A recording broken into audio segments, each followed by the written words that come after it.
alhamdulillah saya, baru 3 kali ngikuti ya, baru 3 kali tapi alhamdulillah, konsep mubadalah ini saya sudah mulai memahami. Ada pertanyaan saya ke Pak Dokter ya, konsep ini kan memang mesti apa ya, mesti apa namanya ya, bertahap ya, bertahap. Saya secara pribadi itu untuk mencapai saling itu ya dalam perkawinan itu kita mesti memahami, karakter, sifat suami kita, begitu ya, baru bisa kita ini. Jadi itu memang bertahap nggak bisa langsung ya, nggak bisa langsung apalagi kalau kita berbeda suku ya, berbeda apa. Tapi saya ingin bertanya lebih lanjut tentang memaknai saling ridho ini, memaknai saling ridho. Kalau apa modalnya nih Pak Dokter? Modal saling ridho ini apa modalnya? Maksudnya tahapan-tahapannya apa? Itu kan bisa juga kita kalau bandingkan dengan kalau kita belajar konsep tasawuf itu kan, kita mulai dari tobat apa begitu. Dalam makna mubadalah ini kalau kita kaitkan dengan saling ridho itu sebenarnya bagaimana memulainya kan begitu ada tahapan-tahapannya. Saya rasa nggak langsung menikah itu pasti kedua suami istri itu mesti apa ya melihat ya karena dulu misalnya kalau pacaran itu kan kalau berkelahi ya yang satu pulang ke rumahnya, yang satu pulang tapi kalau udah pernikahan kan nggak mungkin langsung lari ke rumah orang tuanya tetapi bagaimana kita bisa supaya bertahan, ya tapi bertahan ini bukan dalam arti kita menahan kekerasan, menahan yang lain-lain, tetapi mulai saya ingin bertanya tentang itu, modal saling ridho itu ya. Apa modalnya yang harus kita memulai? Yang kedua Pak Dokter, ini tadi ridho ya, bagaimana kalau suaminya udah meninggal begitu kan? Apakah putus ya? Apakah putus itu? Pengabdian kita kepada saya memang baru 1 tahun ya, suami saya meninggal, tetapi memang, bagaimana caranya itu? Saya kadang-kadang hampir nggak yakin ya, katanya kalau kita nanti sudah meninggal kita akan ketemu.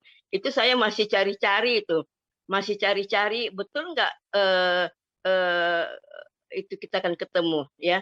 Nah, tapi kan, dalam konsep tasawuf itu kalau kita apa ya, tadi kan saya dengar, Pak Dokter bilang, harus ridho ya. Tapi pada saat ini kan kita masih belum ridho ya, masih ada pertanyaan kenapa bisa suami kita meninggal, kenapa masih ada pertanyaan itu berarti kita kan belum ridho. Jadi bagaimana ridho itu masih berjalan ya walaupun, suami kita sudah meninggal sehingga yang katanya nanti kalau kita apa, ketemu di dalam surga, tapi saya nggak yakin itu, saya belum yakin itu. Itu aja Pak Dokter, terima kasih. Assalamualaikum warahmatullahi wabarakatuh. Waalaikumsalam Waalaikumsalam warahmatullahi warahmatullahi wabarakatuh. wabarakatuh. Kira-kira hadis ini menginspirasi apa kalau kita ingin mengembangkan tahapan-tahapan relasi yang saling ridho?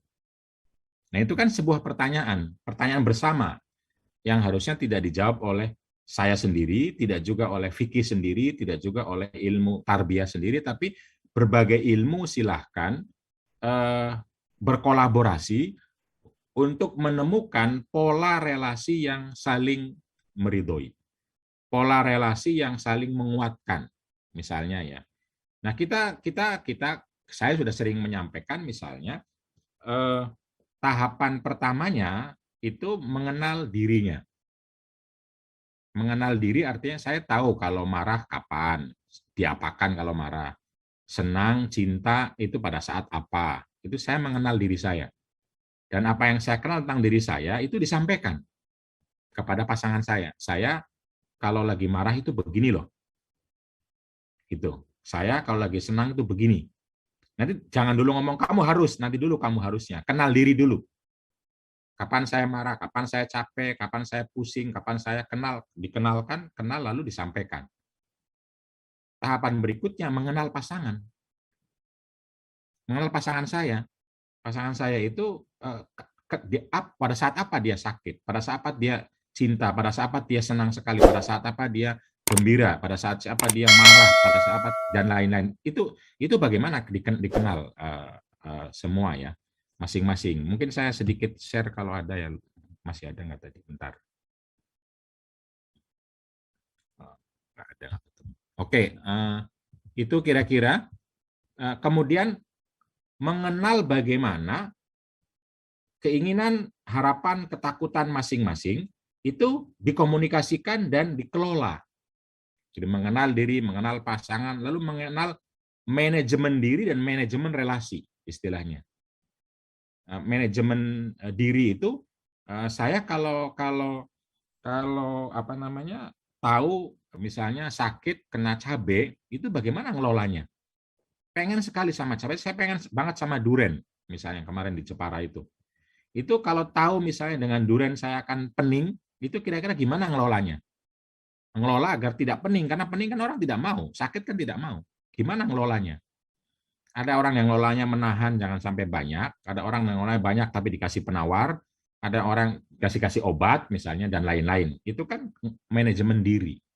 Kita tahu gitu loh, ketika apa namanya sakit, ketika marah, ketika bingung, ketika pusing, itu saya tahu bagaimana ngelolanya. Ketika banyak pilihan, ketika banyak tuntutan, itu tahu bagaimana, tahu tentu dengan belajar mengelola manajemen diri itu.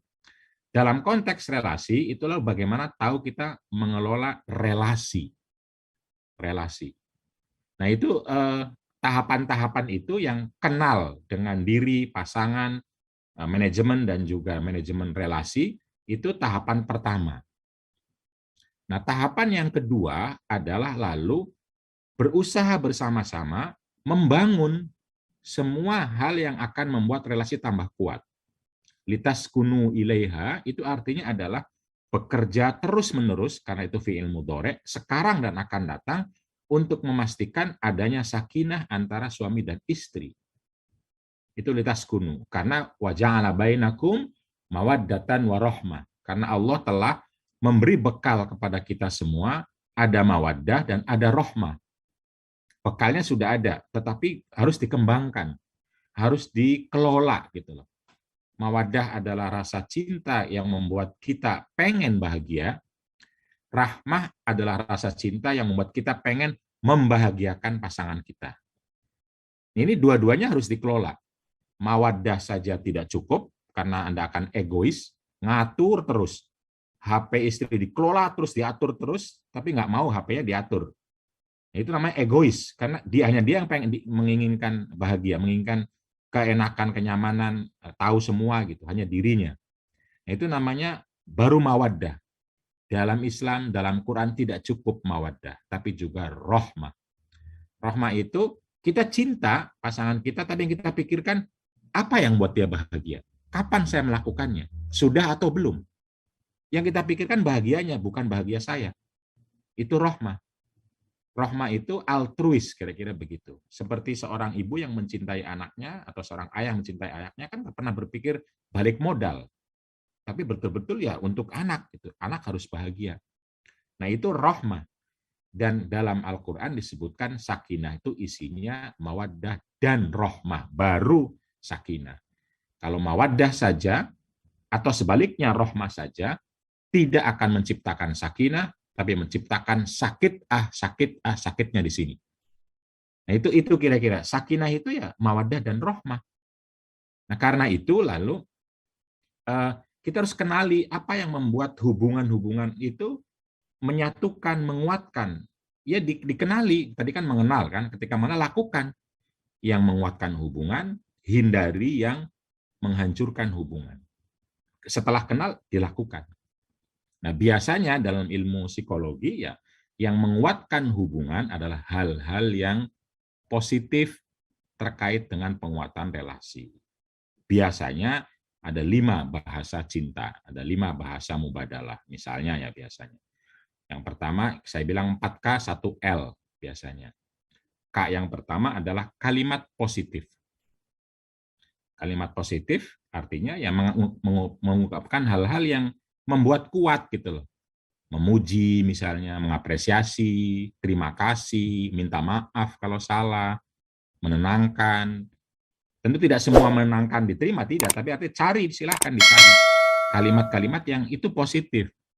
Ini untuk mendorong ya bahwa dalam kehidupan pasti ada kalimat negatif, yaitu biasa sebagaimana kita pasti berdosa, pasti bersalah, tapi kan harus bertobat gitu loh. Jadi ini dorongan untuk menguatkan relasi, kalimat positif misalnya. Lalu yang kedua adalah kontak fisik. Nah, kontak fisik antara suami istri itu penting. Pegangan tangan, pijit-pijitan gitu, memijit atau dipijit gitu. Ini dua-duanya, jangan cuma satu aja. Kalau satu aja kan cuma satu yang mawaddah. Kalau pengen rohmah ya tanya pasangannya, kamu capek, kalau capek apa yang harus saya lakukan gitu. Atau sebaliknya, saya capek, tolong dong. Itu nggak apa-apa. Ungkapkan, saya capek, tolong pijit saya. Saya capek, tolong sediakan ini saya. Itu memang harus begitu relasi itu, menolong dan minta tolong.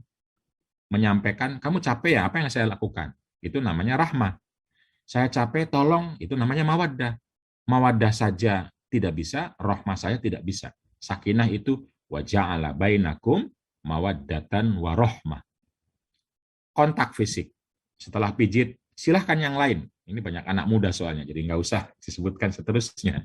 Yang lainnya silahkan tahu gitu loh, kenali diri, kenali pasangan, lakukan yang membuat relasi tambah kuat. Kemudian kehadiran. Kehadiran juga itu salah satu penguat atau energi cinta atau energi mubadalah yang membuat lebih kuat. Jadi kehadiran di samping istri, di samping suami gitu. Tentu tidak semua 24 jam karena seperti kata Mbak Basaria, kalau lagi ada masalah kita perginya kemana? Kan nggak mungkin lari masing-masing. Itu disebut dengan jeda. Jeda relasi itu ada dalam Al-Quran, istilahnya hajrun itu. Jadi kalau lagi konflik, jeda dulu. Jangan lagi konflik, ketemu terus ya tambah konflik. Jedanya gimana? Dikelola. Minimal pisah ranjang, pisah kamar. Atau yang satu pergi kemana, tapi ngasih tahu, maaf saya lagi begini, saya harus pergi dulu. Gitu. Untuk jeda, bukan untuk memisahkan diri gitu loh, bukan. Jeda, karena dalam relasi itu perlu jeda, perlu istirahat. Nggak mungkin semuanya pegang tangan terus 24 jam, kan nggak mungkin. Ngobrol, hadir kan nggak mungkin. Nah itu juga jadi kalimat positif, kontak fisik, kehadiran, kado. Kado juga itu penting. Tidak semua orang perlu kado, tapi kado itu momentum membuat orang bisa bahagia dan bisa membahagiakan. Tahadu, tahabbu kalau kata hadis Nabi. Saling memberi hadiah, maka Anda saling mencintai. Nah, suami berpikir nggak ngasih hadiah apa kepada istrinya, kapan? Istri juga sama, berpikir nggak kapan ngasih hadiah kepada suaminya. Dan ya tentu saja harus dipikirkan hadiahnya, jangan hadiah itu kemana-mana, gantungan kunci misalnya. Itu kan, tapi juga tidak harus hadiah harus emas, harus seperti para artis itu, harusnya Rolls Royce, ya hanya artis yang bisa dipertontonkan, dibikin YouTube. Ya nggak begitu, hadiah itu ya sesuatu yang membuat pasangan kita merasa diperhatikan, merasa diingat ketika pergi. Ya mungkin sederhana, tetapi dan tahu bahwa memang kemampuan kita sederhana, tetapi tahu bahwa itu diperhatikan, diingat dan seterusnya. Nah, kalimat positif, kontak fisik, kehadiran, kado. Yang kelima adalah layanan, melayani. Tadi membikinkan teh misalnya, memasakkan, mencuci, atau apalagi ya, dan lain-lain. Itu tidak hanya kebutuhan suami, juga kebutuhan istri. Dan kalau kita melakukannya demi sakinah mawaddah, maka itu ibadah. Demi mawaddah warahmah itu ibadah. Disitulah arti nikah itu ibadah. Nggak perlu jauh-jauh pergi ke Syria. Itu di rumah tangga sudah banyak sekali momen-momen kita untuk melakukan ibadah. Itu dengan melayani. Melayani orang itu kan baik. Nah, kenapa tidak dimulai dari rumah? Kita melayani istri kita yang laki-laki. Bertanya kalau pagi-pagi pengen disediakan apa. Kalau malam, kalau siang. Atau Anda mengatakan saya ingin disediakan apa gitu. Silahkan ditanyakan yang kira-kira menguatkan. Segala sesuatu yang menguatkan hubungan adalah energi, cinta, dan adalah ibadah. Karena masuk dalam kerangka ayat wa min ayatihi an khalaqalakum min anfusikum azwajan litaskunu. Sakinah itu dinamis, harus diusahakan. Ada naik, ada turun. Ketika naik, terlalu tinggi sekali juga jangan, karena sangat cinta banget akan melupakan segala-gala. tapi juga terlalu rendah sekali juga jangan karena akan berantakan. Itu harus didinamiskan gitu loh. Terlalu cinta banget sehingga tergantung, pisahlah sekali-kali, pergi sekali-kali. Beberapa lama itu akan romantis lagi, misalnya ya.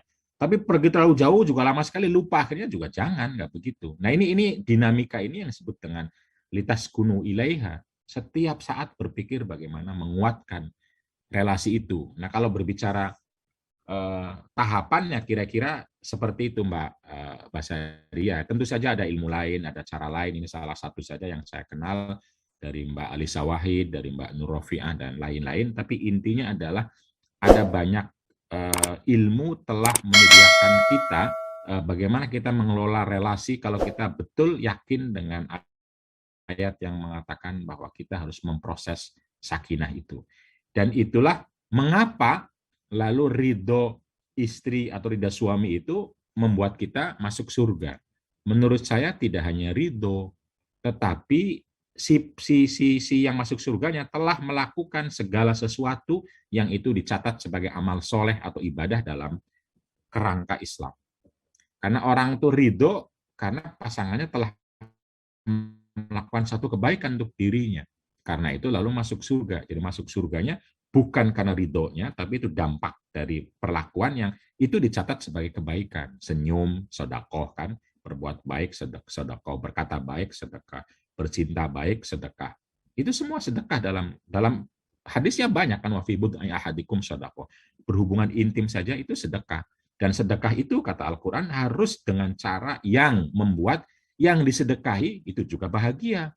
Qaulun ma'rufun khairun min shadaqatin yatba'uha adza. Jadi berkata baik justru lebih baik dibanding bersedekah tapi Anda menyakiti. Nah, karena itu ya berhubungan intim tidak boleh menyakiti, memaksa, karena kalau memaksa menyakiti ya Anda tidak sedang bersedekah. Tidak, Anda sedang berbuat adza, berbuat musibah, berbuat salah gitu karena menyakiti. Andanya mungkin bahagia tapi pasangan Anda tidak, merasa dipaksa, sakit hati, karena itu tidak sedekah begitu itu. Yang sedekah ya ketika menghasilkan kenyamanan, atau bahasa hadis sekarang keridhoan. Caranya gimana? Ya silahkan dibicarakan. Masa tanya saya ke saya semua gitu. Jadi dibicarakan bagaimana membuat, oh istri saya itu senangnya kalau begini. Oh suami saya itu senangnya kalau begini. Mari kita lakukan. Tapi tentu saja sesuai dengan kemampuan, kapasitas, jangan berlebihan. Gitu loh. Sudah tahu hidung saya itu ya begini, pengen mancung kayak Pinocchio ya nggak bisa gitu loh. Nah karena itu terima keadaan, tapi kelola responnya, kelola caranya, kelola polanya gitu loh. Yang tidak bisa nggak boleh dipaksa, yang lagi sakit nggak bisa dipaksakan, nggak bisa, karena sakit itu harus diobati, bukan dipaksa untuk melayani gitu misalnya ya. Jadi itu secara umum kalau bicara tahapan-tahapan. Nah, tinggal mungkin Mbak Basaria sebagai kajian tasawuf bisa nggak membuat tahapan ini seperti tasawuf.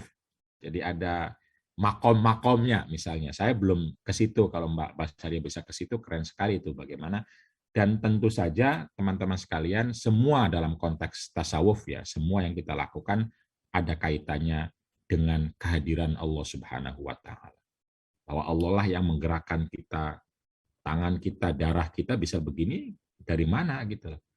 Nah karena itu kita merasakan bahwa kita bisa menyayangi istri, suami, melakukan kebaikan-kebaikan itu Allah hadir di situ. Karena itu yakinkan dan lakukan yang terbaik. Akhlakul karimah itu liutamimah, lakukan yang terbaik. Karena Allah hadir, Allah melihat, Allah mendorong. Gitu kira-kira. Nah kalau pertanyaannya saya ikut mungkin berbelasungkawa atau berkabung, dan tentu saja sama Bu Basaria, tentu saja kita manusia dalam arti ketika ditinggalkan, kata Nabi, ketika ditinggalkan sama anaknya namanya Ibrahim ya sedih, ya tidak terima itu artinya sedih ya. Tapi kalau tidak terima artinya menggugat Allah Subhanahu wa taala, menyalahkan Allah. Nah, ini yang perlu dikelola. Hati, perasaan yang sepertinya yang perlu dikelola. Tapi kalau masih bertanya, itu bukan pertanda tidak ridho menurut saya. Tapi pertanda manusia. Perasaan kemarin masih kok nggak ada gitu. Itu kan manusiawi. Manusiawi kayak misalnya kalau saya lagi puasa, lalu lihat jeruk, lalu keluar semua air liurnya. Masa kita bilang, nggak boleh keluar liur, itu namanya batal. Ya nggak bisa, dia keluar sendiri. Gitu loh. Jadi rasa sedih, bertanya, apalagi. Dan lain-lain itu manusiawi. Tinggal respon kitanya seperti apa agar kita tidak terjebak kepada kesedihan, kemarahan, ketidakterimaan, penggugatan yang seperti yang tidak diperlukan gitu loh. Karena kenyataannya yang sudah wafat ya sudah, kita harus move on gitu loh. Yang sudah wafat kan nggak bisa dihidupkan lagi gitu loh. Kita menerima atau tidak, menolak atau tidak itu nggak bisa. Nah, karena nggak bisa, maka bagaimana merespon yang baik gitu loh. Nah, respon yang baiknya kan adalah kita melakukan kebaikan. Kalau dalam NU, jangan menghadiahkan kepada suami, jangan menghadiahkan kepada istri juga boleh. Mendidik anak kita, membesarkan anak kita misalnya.